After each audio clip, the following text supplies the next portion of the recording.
요즘도 저희들은 등교 거부, 자퇴에 관한 문의를 많이 받습니다. 각각 다 사연은 다른 듯 하지만 결국은 하나의 사연입니다.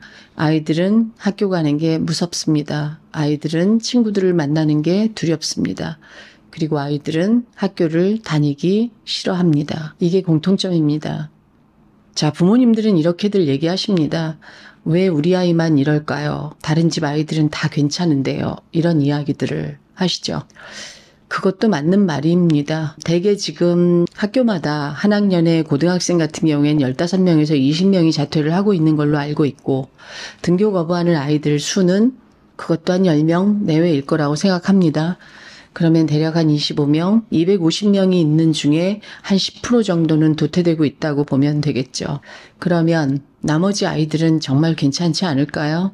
아마 전체 5%의 아이들, 대학을 갈 수 있다라는 희망을 가지고 있는 5%의 아이들을 제외시켜 놓은 95%, 그 중에서 자퇴를 결심하거나 등교 거부하고 있는 25명, 대략 10%를 빼고 나면 85%의 아이들도 괜찮지 않습니다. 왜 괜찮지 않냐? 학교를 가면 수업을 알아들을 수 없습니다. 왜? 이미 도태됐기 때문이죠.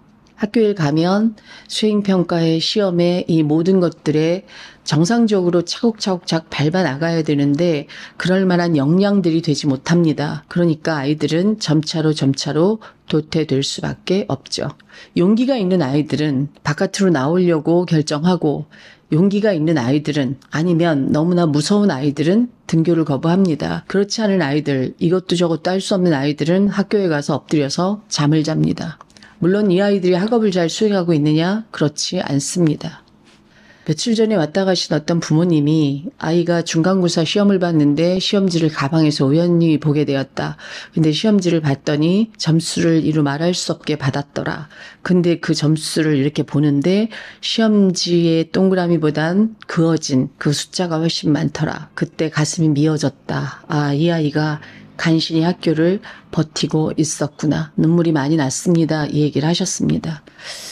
그렇게 버티고 있는 아이들도 아마 나는 그냥 잉여 인간인가 봐, 쓸모없는 인간인가 봐 이러면서 이 시간들을 견디고 있을 겁니다. 왜? 학교 바깥으로 나갈 용기도 없기 때문이죠.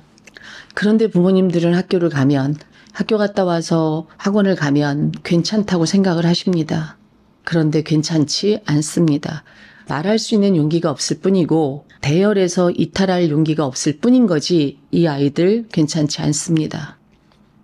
저는 가끔 이런 생각을 합니다. 15년 뒤쯤 지금 고등학교 1학년 아이들, 만 16세인 이 아이들이 31살, 30대가 되는 15년 후쯤 대한민국은 어디쯤 가고 있을까라는 생각을 하면 막막하다 못해 암울하기까지 합니다.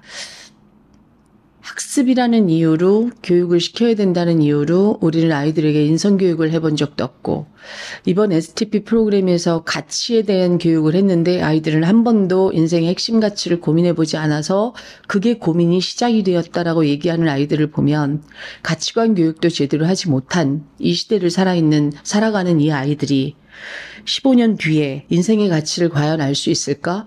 이 아이들이 어떻게 살아야 되는지에 대한 고민을 할까? 그렇지 않을 겁니다. 왜냐하면 배워야 될 나이에 배우지 못한 아이들이 나이를 먹었다고 그래서 30이 돼서 30인 것처럼 살 수 있다고 생각하지 않기 때문입니다. 그래서 학교를 다니는 아이들도 괜찮지 않고 학교를 그만둔 아이들도 괜찮지 않습니다.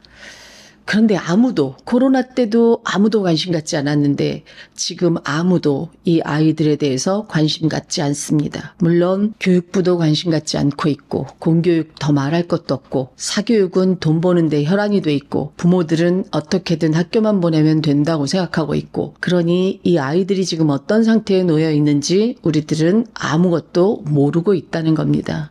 근데 막상 이 문제가 수면에 올라오고 나면 우리는 너무나 참혹한 현실을 만나야 됩니다. 고등학교 아이들이 알코올 중독에 빠져 있고 바카라 도박에 빠져 있고 흡연을 해결할 수 없어서 매일매일 담배에 중독되어 가고 있고, 그것도 모자라 조건부 만남까지 하고, 이런 게 지금 우리가 맞닥뜨린 대한민국 청소년 문제입니다. 내 아이는 괜찮아, 내 아이는 안 그러니까 이렇게 얘기하는 부모님들 물론 계실 겁니다. 그러나 이 아이들은 결국 그러지 않을 뿐 방문 걸어 잠그고 컴퓨터와 대화만 해야 되는 희귀꼬머리가 되어가고 있다는 측면에서 놓고 보면 이것도 괜찮지 않습니다. 저는 부모님들께 이런 부탁을 좀 드리고 싶어요.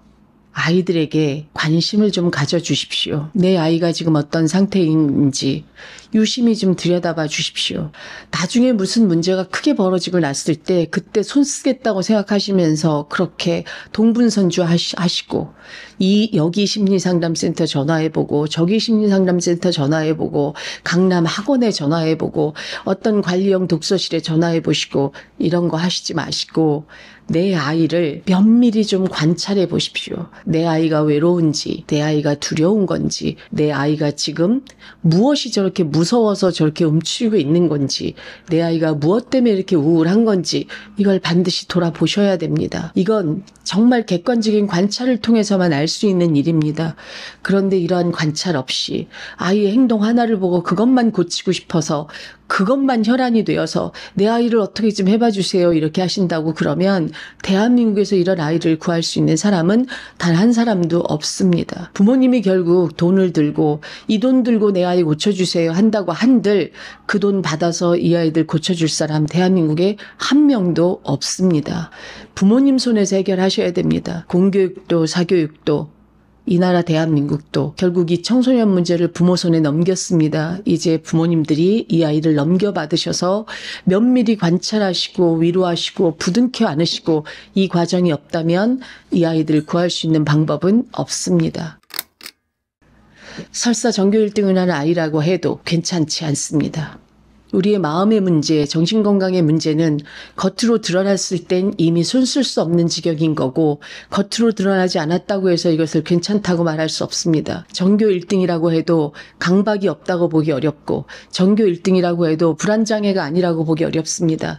그러니 관찰하십시오. 내 아이가 어떤 상태인지 가장 잘 알 수 있는 건 엄마입니다. 그러니까 내 아이를 주더 면밀하게 관찰하시고 관심 가져주십시오. 이게 제가 간절하게 부탁드리는 겁니다.